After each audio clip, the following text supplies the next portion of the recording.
Here's Brody Brazil. Cody, who do I think will be the first number the Sharks retire?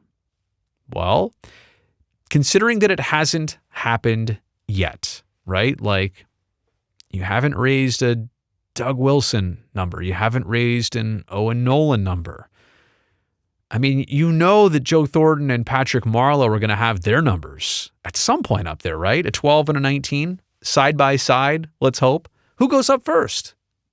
If it came down to those two. I mean, Patty was the one drafted by the Sharks in 97. Jumbo joined the team later. I don't know.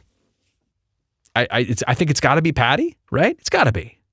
Yeah, he's Mr. Shark. Mr. Shark has to go first. But like I said, are we on a delay? Like, does Owen Nolan's jersey have to go up too? What about Doug Wilson? And I know he's a general manager now, but he was their first captain. What do you do?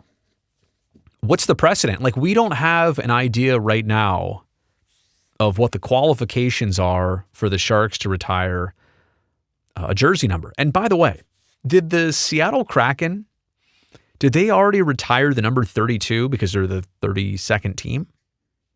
And was there something else that went along with 32 of why that was a nice number to hang? Did they already retire that? They're an expansion team. It just goes to show you that some teams are like real quick to throw a number up there, just put a banner up there, put somebody's name and number up there, and we've started.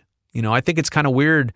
It is kind of weird that the Sharks are 30 years in and they've had a lot of success and they've had a lot of names and they've had some candidates already, but they haven't thrown a name and a number up there yet. So when they do this, I mean, it literally is going to break the ice, of a brand new step forward for the franchise.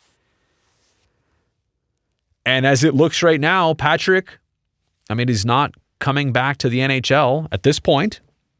Didn't get the option or is not part of the Team Canada in the Olympics. So there's that too. And you would have thought that would have happened without the NHL players. So could this happen as soon as next year, 2 years from now? Patrick? And then Jumbo? Maybe on a Friday and a Saturday night back to back? That'd be pretty cool. Imagine that weekend. But are we missing somebody else? Probably Patty and Joe first. Probably Patty going first.